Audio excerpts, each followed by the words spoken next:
ஆண்டவராகிய இயேசு கிறிஸ்துவின் நாமத்தில் உங்களுக்கு வாழ்த்துக்கள். எல்லாரும் எப்படி இருக்கீங்க? சுகமா இருக்கீங்களா? சந்தோஷமா இருக்கீங்களா? இந்த நாளிலும் ஆண்டவர் கொடுக்கிற ஆசீர்வாதமான வார்த்தை ரோமர் எழுதின நிருபம் 8ஆம் அதிகாரம் 26ஆம் வசனம். Romans chapter 8 verse 26. அந்தபடியே ஆவியானவரும் நமது பலவீனங்களில் நமக்கு உதவி செய்கிறார். நாம் ஏற்றபடி வேண்டிக் கொள்ள வேண்டியது இன்னதென்று அறியாமல் இருக்கிறபடியால் ஆவியானவர் தாமே வாக்குக்கு அடங்காத பெருமூச்சுகளோடு நமக்காக வேண்டுதல் செய்கிறார். அருமையான தேவனுடைய பிள்ளைகளே, ஆவியானவர் தாமே நம்முடைய பலவீனங்களில் நமக்கு உதவி செய்கிறார். Dear child of God, when you are weak, the Holy Spirit helps you to do everything in the name of our Lord Jesus Christ. We need to believe that the promise of Jesus Christ, when the Holy Spirit comes upon you, you shall receive power. The power that breaks mountains, which is dunamis power.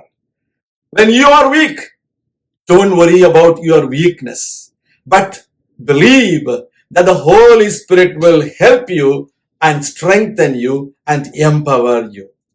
You will break mountains with the help of the Holy Spirit. There are times people, they look upon only their weaknesses, but they do not understand the power and the strength of God which is upon them. I want to tell you today, you don't worry about your strength.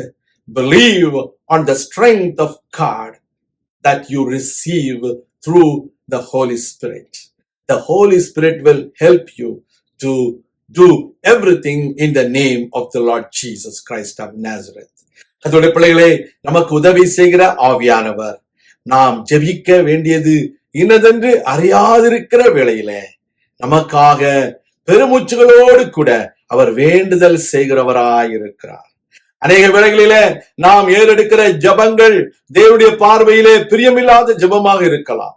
ஆனால் தேவ ஆவியானவரோ அந்த ஜெபத்தை மாற்றி நமக்கு சரியான விடையை பெற்றுக் கொள்வதற்கு உதவி செய்கிறார். எலியா ஜெபித்த பொழுது, ஐயோ என் பிராணனை நீர் எடுத்துக்கொள்ளும், நான் என் பிதாக்களை பார்க்கிலும் நல்லவன் இல்லை என்று சொன்ன பொழுதும் கூட தேவ ஆவியானவர் அவனை பலப்படுத்தினார், அவனை உற்சாகப்படுத்தினார். தேவதூதன் வந்து அந்த எலியாவை எழுப்பி அவனை தொடர்ந்து ஊழியத்தை செய்ய உதவி செய்தார். Dear child of God, there are times we do not know how to pray, but the Holy Spirit helps us to pray with groanings. You need to understand, there are times we pray that prayer which doesn't please God, but the Holy Spirit helps us. When Elijah prayed, he said he was not a good person. He was asking God to take away his life from this world. But the Holy Spirit, the angel of the Lord, came and strengthened him so that he was able to continue his ministry. இன்றைக்கு உங்க வாழ்க்கையிலும் அந்த ஆவியானவர் வந்து உங்களுக்காக வேண்டுதல் செய்கிறார், உங்களை பலப்படுத்துகிறார், உங்களுக்கு உதவி செய்கிறார். நான் உங்களுக்காக ஜெபிக்கிறேன். அன்பின் பரலோக பிதாவே, இந்த அருமையான வேளையிலும் நாங்கள் உம்முடைய வார்த்தையின்படி வாழ எங்களுக்கு உதவி செய்திடலாம்.